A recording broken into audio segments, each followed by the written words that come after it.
En septième audiovisuel, ils ont des cours de vidéo, de photo, de son, de typo, d'analyse de l'image, d'animation et de colorimétrie. En fait, vraiment tout un cursus qui va reprendre toute la chaîne de production pour réaliser une vidéo liée à l'événementiel. Pour le cours de vidéo en septième, on va attaquer évidemment toute la partie événementielle, donc on va utiliser du matériel un peu plus performant que ce qu'il n'avait en transition, et d'autres techniques, donc par exemple de la prise de vue avec tablette, du mixage pour faire des captations en direct, voilà, des techniques plus liées à l'événementiel. Mais qui dit événementiel, ça ne veut pas dire que les événements du style FIF, enfin tous les festivals, etc. Mais ça peut être aussi des vidéos d'entreprise, des captations de conférences, des choses comme ça, quoi.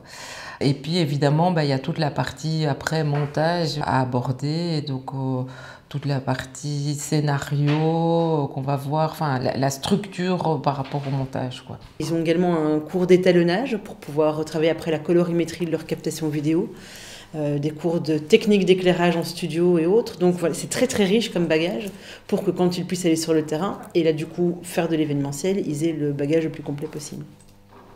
L'usage typographique en vidéo est très important aussi pour coller au mieux au sujet, au message qu'on a envie de transmettre. Donc le support typographique est là pour amener un plus ou servir le sujet.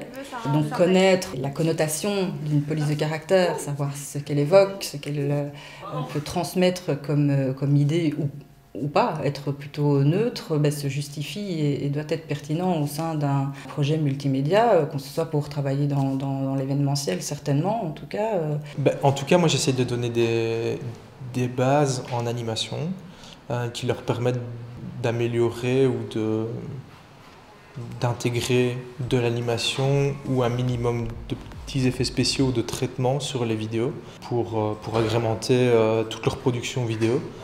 Donc voilà, moi je suis là en support en termes vraiment d'animation, de logo, d'intégration de typo, de traitement photo, de traitement de petits effets spéciaux qu'on pourrait rajouter tout au long de l'année par rapport à ça, quoi. Voilà.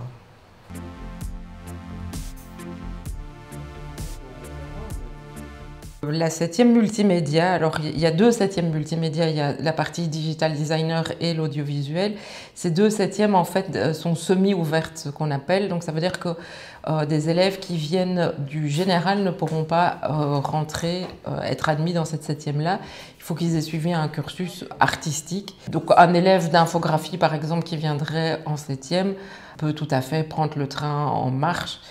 Vu qu'on a différents profils, on a plutôt des élèves qui viennent de photo ou d'audiovisuel. Il faut savoir que ceux d'audiovisuel ont eu moins d'heures de pratique que les élèves de photo, et les élèves de photo ont eu moins d'audiovisuel. Donc l'un dans l'autre, un élève qui vient d'infographie et qui est un minimum intéressé par l'option peut prendre tout à fait le train en marche et rejoindre le mouvement.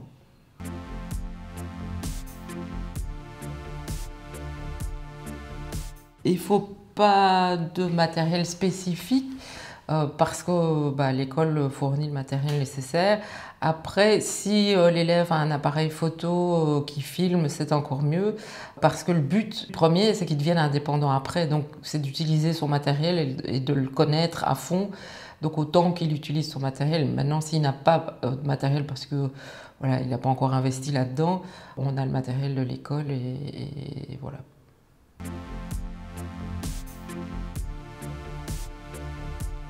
Les débouchés, ils sont aussi assez nombreux.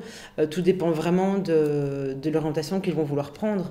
On en a pas mal qui partent du coup en supérieur, qui envisagent alors un avenir en tant que réalisateur ou plutôt dans le son. C'est vraiment tellement large. Certains vont s'orienter vraiment vers la photographie aussi. Et puis il y a encore ceux qui peuvent entrer en centre de compétences ou, parce qu'ils ont de nouveau la gestion en fin de septième, se lancer directement comme indépendant.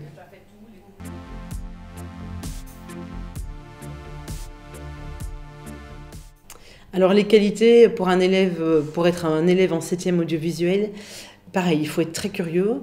Je pense qu'il faut avoir l'envie de découvrir un maximum de choses, aussi bien dans l'esthétique que dans les films, que dans la photographie.